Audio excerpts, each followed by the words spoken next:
private equity is not playing a long-term game. They're playing a short-term game. And if they can get theirs and get out, that is exactly what they will do.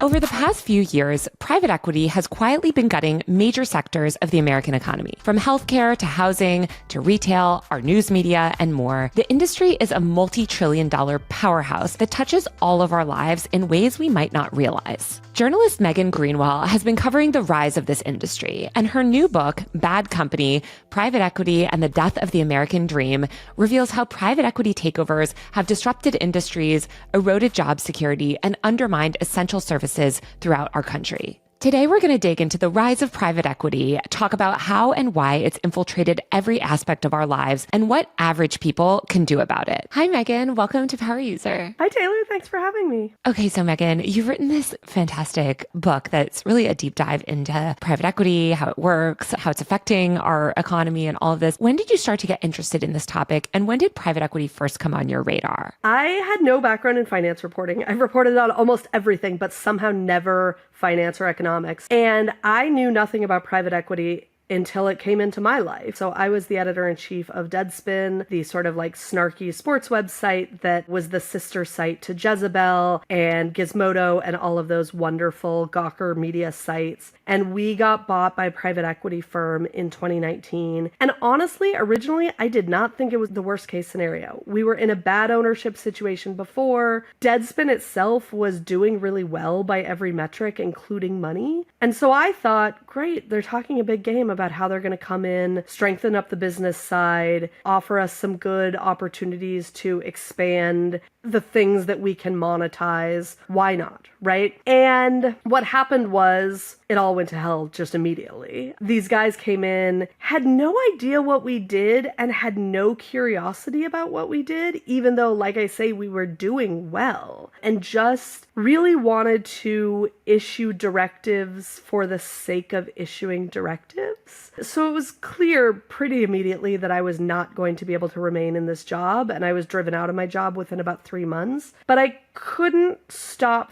thinking about it. I wrote this piece on my way out the door called The Adults in the Room that was about my experience and that was about how private equity works in media a little bit, but it was not deeply reported. And then when I left, I just kept reading about how it works in media and how it works in other industries. And I got really obsessed. And I think it was maybe a little bit just out of spite, but partially just, I wanted to know. This thing had happened to me and I did not understand what had happened. And that was a really unsatisfying feeling. And so, yeah, that's how I got there. I feel like pretty much everyone has heard the words private equity, at least in recent years, but not everyone understands exactly what this industry does. So before we get into how private equity is warping so many industries in America, I want to talk about how it works. Private equity essentially is a system of private financing that bundles money from outside investors. So those could be university endowments, pension funds, ultra wealthy individuals, all of these types of people, and uses that money to buy companies. The trick is that they use that money in combination with a huge amount of loans. And so if I want to buy the Power User podcast, I'm going to take out probably 80% of what I'll pay you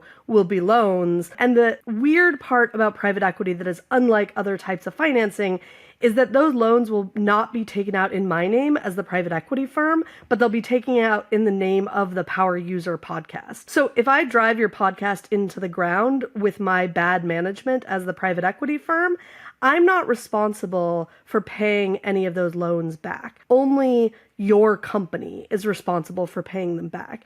And so it's this system of financing where the incentives of the parent firm and the incentives of the company that's getting acquired get split in this way that I think makes it really dangerous for companies, their workers, and the communities in which they're based. When you look at the private equity landscape, who are the main power players in this space? Oh man, there are so many. So some of the big ones in the US are Blackstone. Blackstone is by far the biggest. Carlyle is a big one. KKR is huge. Bain & Company founded famously by Mitt Romney. And one thing that is really interesting is, aside from the firms, a lot of their CEOs and founders are real power players in their own right. So I live in New York. You can look at the board of any major hospital, cultural institution, whatever it is, and it's just this long list of private equity names, right? So these are people with a huge amount of power, not just through their formal roles, but also in terms of like how intertwined they are with our cultural institutions and our society. And I think that is a major hurdle toward getting significant regulation, because they're rubbing elbows with all the right people and funding all the right children's hospitals and whatever it is. Right. These are big, powerful people, even if their companies are a little bit more behind the scenes. Yeah, exactly. How is this so profitable? Because it seems like, based on that business model, as you said, the incentives would be kind of messed up. And yet these people are taking home millions and millions of dollars a year. So the nice thing, if you're a private equity firm, is that you don't need the company that you own to make money for you to make money, right? So the incentives really do get dissociated in that way. There are a bunch of reasons for that. One is the tax breaks are extremely favorable. So you're very rarely paying significant taxes on bonuses, even straight profits, which they called carry interest, all of this stuff.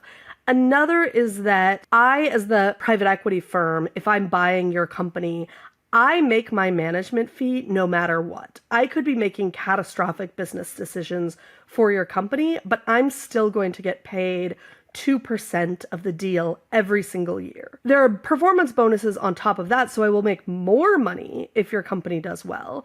But there are so many other ways I, as the private equity firm, can make money too, that I almost don't need that. So for example, in real estate intensive industries like retail, like hospitals, like local newspapers, the private equity firm will very often sell off the land that those companies used to own and then start charging the company rent. So that is something where the incentives are exactly opposite, right? The private equity firm is now getting the profits of those real estate deals. Whereas the company, many of them, take local newspapers, for example, they had owned those grand old buildings in downtown of whatever city it is for decades. So they weren't paying mortgage payments, right? They just owned them outright. Now they're paying rent payments. So now they're deeper and deeper in the hole, but the private equity firm is literally profiting off of that. So there are so many ways for a private equity firm to make money through these fees, through the tax breaks, through bonuses, through all these like financialization tricks like selling off the real estate, that it's very hard for them to lose money on a given deal, even if the company goes into bankruptcy and liquidates, which a fairly stunning number of them do. What did you find when you looked into what private equity was doing sort of more broadly in media? The media stuff is wild because it is the quintessential industry where the bad business decisions on media leaders' part really did usher private equity in the door. I started in media shortly before the 2008 recession, when every newspaper in America had these exciting, still relatively new websites, and they thought nothing of dumping all of their content on their websites for free and still expecting people to pay for a print subscription. That was not a private equity problem. That was just a problem created by bad leaders. And so shortly after that, when private equity started to get involved, essentially it was to profit off of the scraps. Many newspapers were still profitable, but the profits were on a pretty steady downward slide. And I think private equity really just saw that there were a fair number of folks, especially older folks, who would continue to pay for their local newspaper out of some sense of obligation, no matter how little news was in there. So there's this whole class of what researchers call ghost newspapers, which are papers where the product exists. You can subscribe to the print newspaper, but there is literally zero local news in it. There are no reporters. There is nothing that is specific to that community. So everything in the print newspaper is wire copy coming from somewhere else. And so then you have no staff costs functionally. You have very small costs to put out the paper and to subscribe to the wire services that get you your content. But it's a really easy way to just keep making some money. It will run out for sure because that generation of folks who will always subscribe to their print newspaper is dying out. But private equity is not playing a long-term game. They're playing a short-term game. And if they can get theirs and get out, that is exactly what they will do. It seems like it's been most devastating for local news, as you mentioned, where it's just like gutted the last sort of breath of the local news industry, where it's just like it's every single bit is chopped up for profit. And I was looking on Fiverr the other day because I needed help with something. And I was like, maybe I'll try to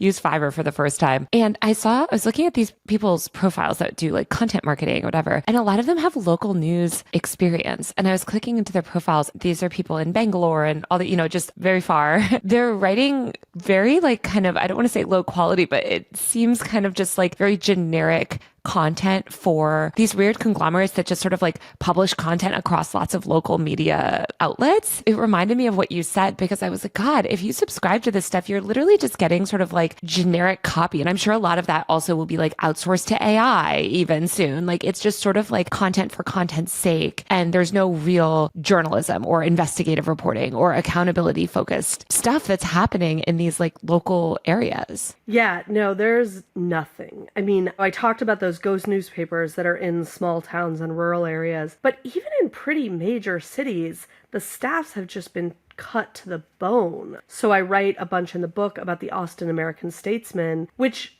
for generations was like a major daily, multiple award-winning, a big deal paper owned by Gannett. And now they're down to, I think it's 9 journalists on staff. It's just, you can't cover a city the size and the importance of Austin, Texas with 9 reporters. It's just not possible. And so one of the things that I think is really important to remember about private equity firms is they have zero investment in the places where they own companies, right? So they're buying chains. But if you're buying a chain of newspapers and you end up with the one in Austin, Texas, you don't live in Austin, Texas. You may never have been to Austin, Texas. And that's Austin, right? Like set aside the rural communities where there might have only been 3 reporters on staff originally, and now it's down to 0. They don't care about those places. Why would they care about those places? And so it is very easy, I think, without that investment to forget about community needs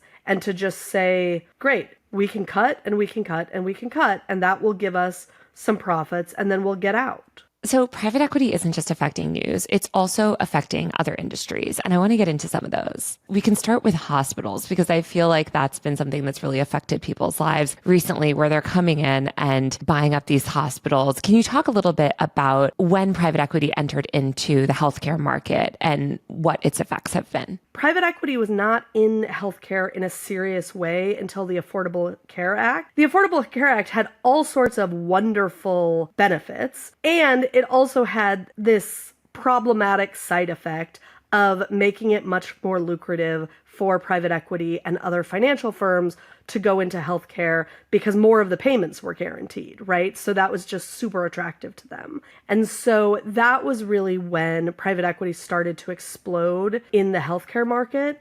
And it went especially hard at rural hospitals, which is what I write about in the book, because more rural residents are on Medicaid and Medicare. And so those looked like really attractive offerings. It was also the case that a lot of rural hospitals were struggling, frankly, and that looked like a nice opportunity for private equity because their goal is not improve the fundamentals of the business over many years or decades. Their business model is pull out as much money as you can up front, and then whatever happens to the business happens. So rural hospitals paradoxically were struggling, which is exactly what made them attractive to private equity. And so now it's really, really common that if you live in a rural area, your closest hospital is owned by private equity. And what have the effects of that been on patient care and other services that the hospitals provide? So the biggest effect is just a lot fewer services, especially at rural hospitals. So the one I write about in the book, a town of 10,000 people had a very basic no-frills hospital. If you had some sort of complicated condition, you were never going to get treated there, right? Long before private equity was in the picture.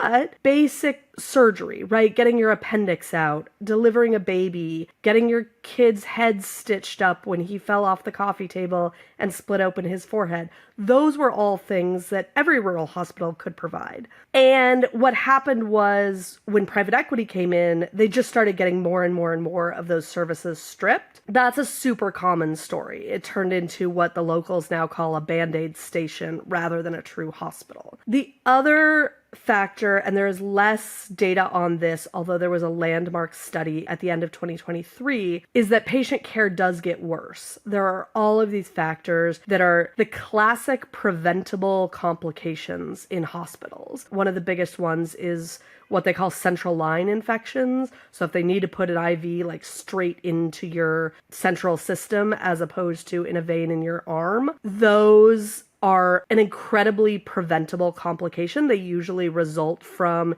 improper cleaning or improper insertion. And these researchers from Harvard and the University of Chicago found that those central line infections go way, way up after private equity takes over a hospital. So that is just like a thing that should never happen in a hospital that is up to standard. And you see this dramatic increase because there is less staff, there is less money for additional equipment. All of these cutbacks have real effects on patients. This is horrifying. Obviously, when we're talking about healthcare, tell me about the retail industry as well, because I feel like this is another one where we always hear about private equity coming in. Like, I don't know, I keep hearing about like my favorite brands from the 2000s, right? It's like, oh, it was bought by a PE firm and now it's shutting down or now it's coming back. It seems like they're really active in that industry as well. What have they been doing in retail and what have the effects been? Yeah, so retail compared to hospitals, housing, and media was an early sector for private equity. They got into that a while ago and are actually now much less active than they used to be, although they still have plenty of deals. They recently bought Walgreens. But retail is a tricky one because they target the exact same businesses that used to themselves be the boogeymen for putting mom and pops out of business. So I write about Toys R Us in the book, and there was a time when a lot of people were super skeptical of Toys R Us because it meant that the little adorable toy store on Main Street was no longer there. But then Toys R Us became an institution. This term was actually invented to describe Toys R Us called category killer, which is essentially one business that is so big that it shuts off any opportunities for any competitor to exist. And that's how big Toys R Us was. And private equity got involved because retail looked super exciting. There was a moment where brick and mortar retail was a very hot commodity. It feels long ago now, but it wasn't. The Toys R Us deal, which was an absolutely massive deal, was in 2005. And KKR and Bain Capital and Vornado Realty Trust said, look, sure, Amazon is coming. That's a problem, but we can save this company. We can return this company to its glory days. And that wasn't what happened, in large part because, again, the loans were so crippling that there was no money to try to compete with Amazon. There was no money to improve the in-store experience, to bulk up their website, any of these things that have been successful for a huge number of brick and mortar stores, right? We talk about the dominance of Amazon, but there's still plenty of big box chains that are doing great. And the ones that aren't are very often private equity owned. The most common type of tag I get from strangers online is, did you see such and such company retail chain just went out of business because of private equity? Joann Fabrics was one of the most recent ones. And everybody freaked out because if you're in the crafting world, I'm not, but if you are in the crafting world, everybody loves Joann Fabrics, right? It feels like something you have an emotional investment in the way that a lot of big box stores are not. And I think for people who are interested in drawing attention to the problem of private equity, that's actually been a big benefit, because when people love these chains, they feel invested. And so that was what happened with Toys R Us, was that people were so outraged because it was a store they genuinely loved. And that led to a lot of outrage in a way that actually helped generate some meaningful pushback against private equity in the retail space. I feel like, yeah, people start to care when you mess with their favorite brands. I saw a bunch of the Joann's backlash too on TikTok and people just being like, God, they're ruining another company. I guess another more high stakes industry similar to healthcare is housing. And it seems like private equity is also eating up an increasing share of our housing market. I know this was a big topic of conversation maybe a year or two ago when there was some stat that came out that said that PE firms were like buying up all of these houses from boomers and we're never going to be able to afford housing. So how did they enter into the real estate market and what is private equity doing in that area? Yeah, this is something I was really curious about because for a long time, private equity was in commercial real estate, but not housing. And I couldn't quite figure out why housing was so attractive. Because on one level, it's a hard business, right? You have to buy up individual parcels, individual apartment buildings, individual houses, whatever it is. And I think the real key to it is private equity figured out that they were eligible for low interest loans from Fannie Mae and Freddie Mac. Those loans are designed to help ordinary Americans buy homes, right? That was the genesis of those two agencies back in the 1920s. But there's nothing stopping private equity from taking advantage of those low interest loans too. And the great thing about government loans is then you're only responsible for paying back that low interest rate. You don't have investors who are expecting a certain percentage of your profits, right? So it looks like this beautiful deal for private equity because the cost of getting in is so low. And so if you start snapping up thousands upon thousands of single family homes, plus massive apartment complexes, plus mobile home parks, now all of a sudden your cost of acquisition is really low and your potential profits are really, really high. And so that's what started driving that interest. And they really are in every sector of the housing market now. It started really with mobile homes, but now it's very big in both single family homes and in huge apartment complexes, which is what I focus on in the book. And it's what you would expect, right? They buy an apartment complex, they jack up the rents, they make the kind of millennial gray improvements that don't improve the fundamentals of the building, but help you rent to a different category of people who are likely to pay more money. The apartment complex I write about in the book is in Alexandria, Virginia, where Amazon's big new corporate headquarters is going to be opening. And so this is an apartment complex that catered largely to fairly recent African immigrants. And all of a sudden they're jacking up the rents because, of course, all of these like well-paid Amazon engineers are going to be moving into Alexandria. And if you can capture a share of that market, like your profits go through the roof, right? So it really has been a very attractive market for the most simple reason, which is just that it's a good way to goose profits. I feel like another area that it's infiltrating and affecting a lot of people on sort of like a personal, visceral level is childcare and all of these like daycare centers. Why would a private equity firm be buying into these random businesses? Like daycare just doesn't seem like super high profit, or even like dentist's office, or I know private equity is also taking over like veterinary clinics and stuff. So how do they decide like what industries to enter, and why do they seem to enter all of these like kind of weird sectors of our economy? I think it's a lot of sectors where there is a captive audience, right? So I am a childless dog owner, which means that I will spend whatever it takes on my dog. You know, exactly that philosophy has driven private equity into veterinary care because they know that people like me will pay whatever they need to for their dog. The other thing is, they go into a lot of industries where the American social safety net has failed us in one way or another, right? So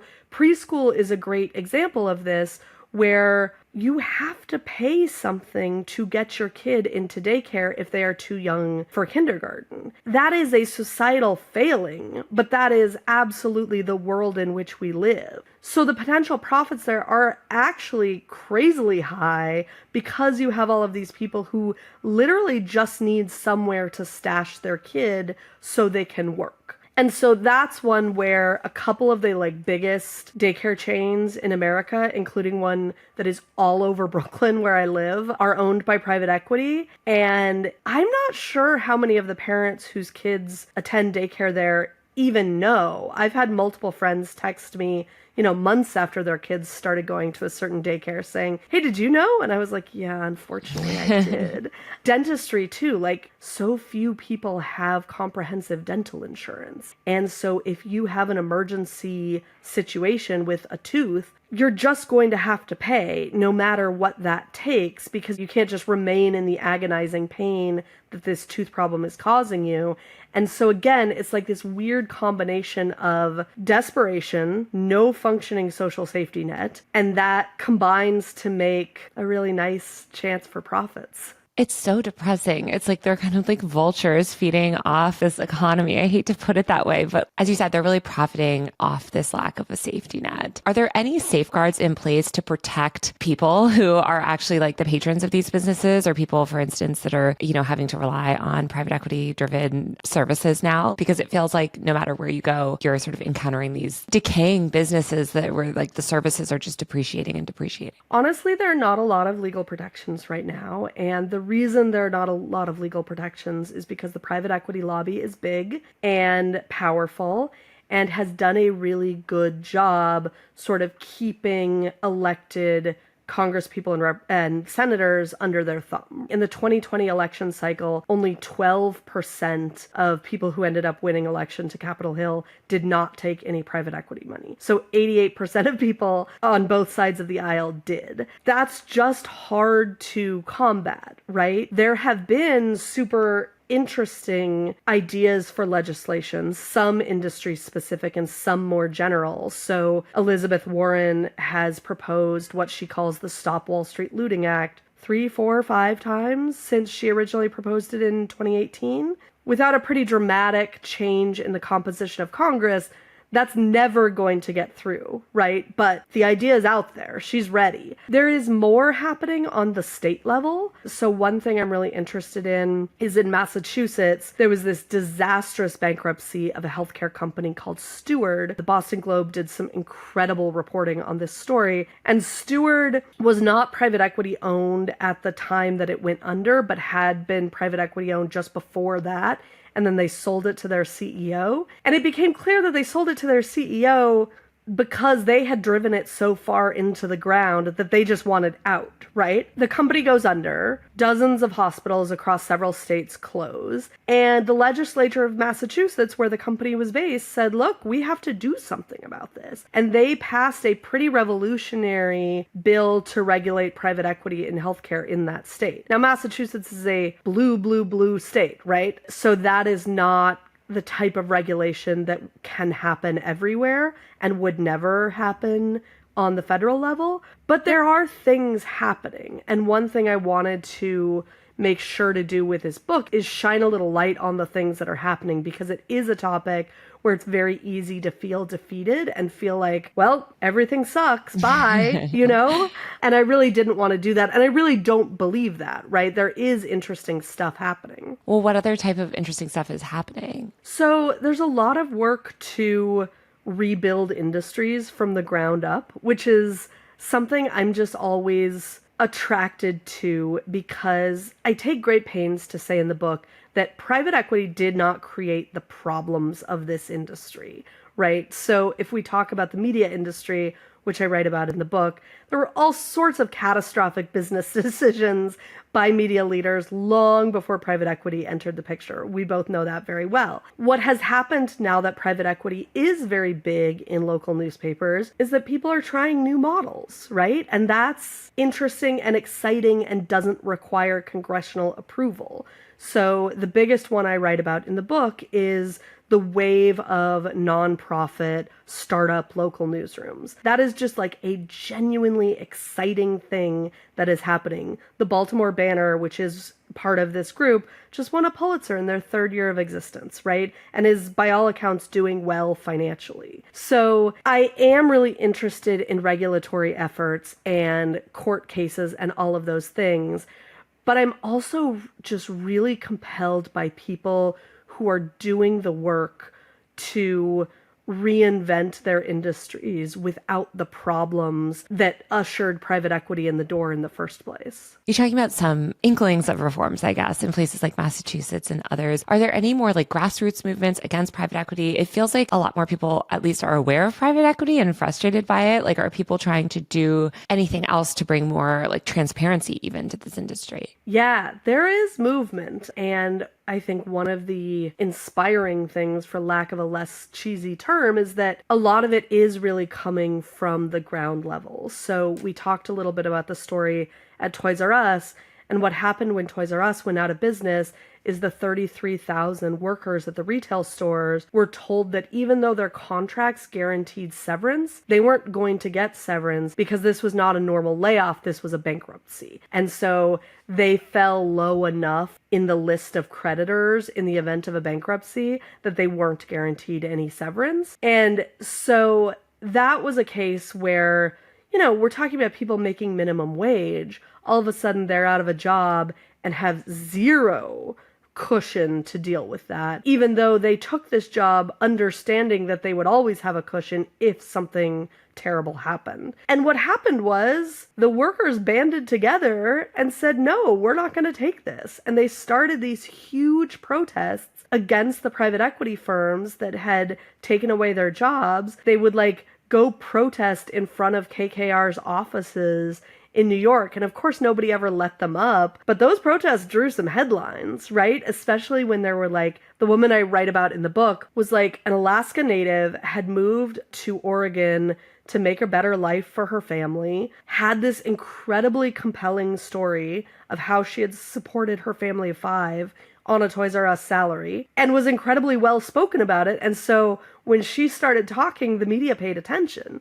They also started appearing in front of pension boards. So public pension funds have worker representatives. So if you're a pension fund and you pay out the retirements of teachers and firefighters and nurses and whoever, there are people from those groups on your board. And those people are much more likely to be sympathetic to rank and file workers than other billionaires are, right? So the Toys R Us workers did this incredibly smart thing where they started showing up at meetings of public pension boards, registering to speak during the public comment portion, and just giving these incredibly powerful testimonies. So at one point, the pension fund in Minnesota actually temporarily stopped any investments into KKR, one of the firms that had owned Toys R Us, precisely because the workers had convinced them that KKR screwed them, essentially.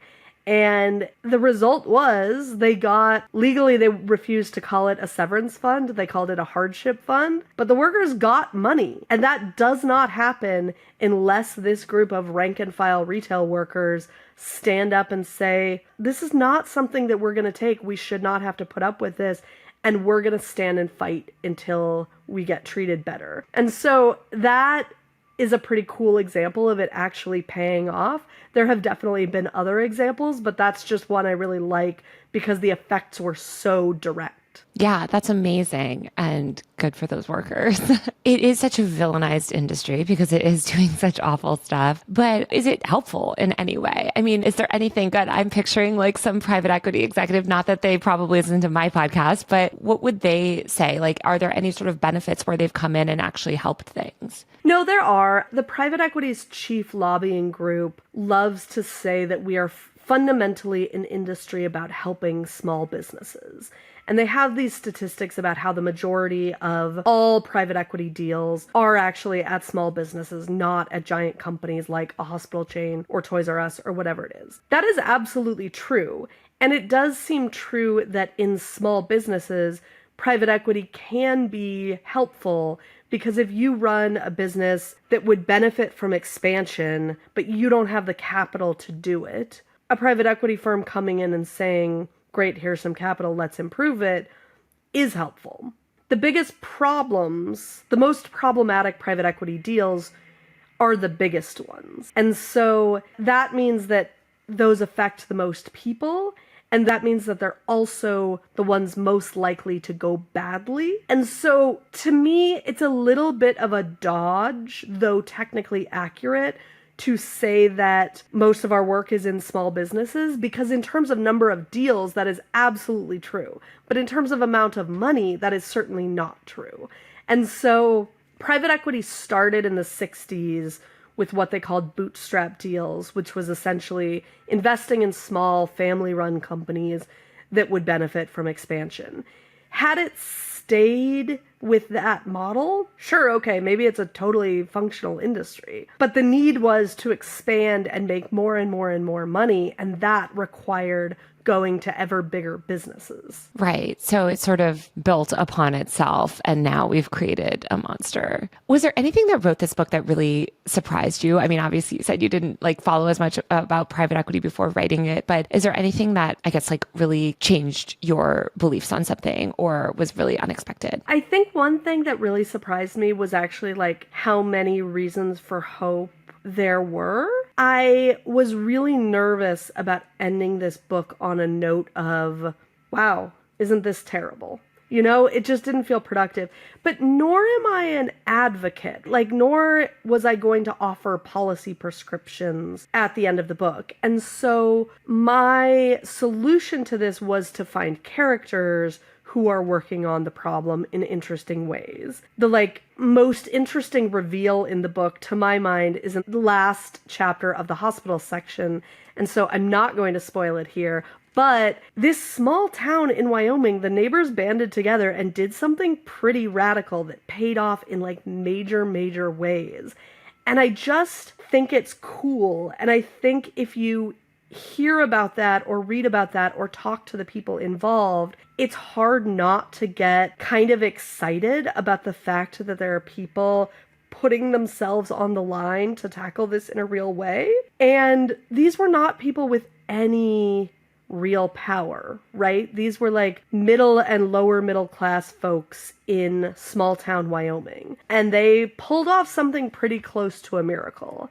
And so I think that the big thing I wanted to do with the book is make people aware both of what the problem is, but also what their potential options are. And private equity wants to stay private, right? They do not want people to understand how they work. Not that this is some big, investigative book. It's much more narrative than investigative, but I'm hoping that it gives people sort of the tools to start to understand, here's where private equity is in my life, and here's what I could potentially do about it. And that seemed hard at the beginning of my reporting process, and then it ended up feeling totally natural because there really is a lot out there. Yeah, and it seems like there's just a lot more power than people think in collective action when you're fighting against these big corporations and them coming in. Oh, absolutely. Which is cool. I mean, in the media stuff, I focus mostly on nonprofit local newsrooms, but I also talk a little bit about worker-owned collectives, right? Which is a thing that